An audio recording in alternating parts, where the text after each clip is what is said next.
Hey guys, Jane of the Summer Rain channel, welcome back. So today we're going to make a do-it-yourself linen spray. I am absolutely in love with this linen spray because I don't have to go out and buy any ingredients. It's all stuff that I already have on hand. I did put the full recipe down in the description box below. I also put a link to my blog. So on my blog, I have a printable recipe for the linen spray as well as a little bit more information about all the ingredients, why we use them, everything like that. So if you want to dive a little bit deeper in, feel free to hop over to my blog.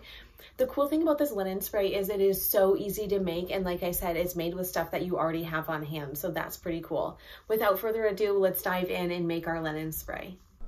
We're going to start out by grabbing a kitchen scale and go ahead and weigh all of your ingredients. These are your ingredients for your linen spray. The first one is distilled water, fragrance oil or essential oil of your choice, and then we're going to need some polysorbate 20. Now the reason why we need this is we need to be able to get the fragrance oil to mix in with the water. If we don't have the polysorbate 20, the fragrance oil and the water will separate.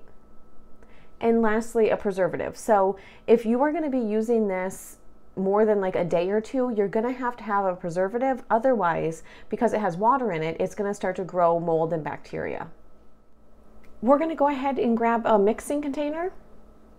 In here, we're going to add our fragrance oil. And at the same time, we're going to add our polysorbate 20.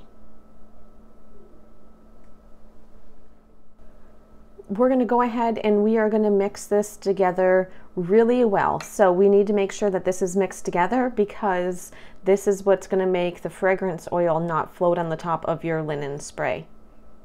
What you're going to do is go ahead and grab your distilled water. We're going to add the fragrance oil and polysorbate 20 mixture to it. You'll notice that this will turn a milky color. That's because of the emulsion.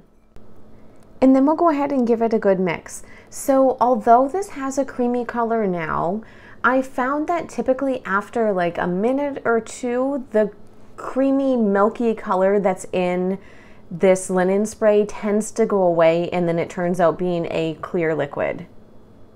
And then we'll go ahead and add our preservative, and we'll mix that in there very well.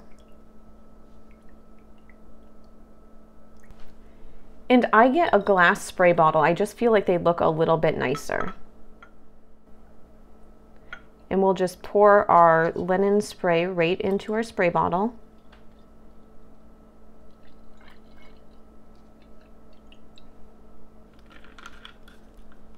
Pop the lid on it, and there is your homemade linen spray. I really hope you enjoyed the video. I hope you enjoy making and using your linen spray as much as I do. Bye!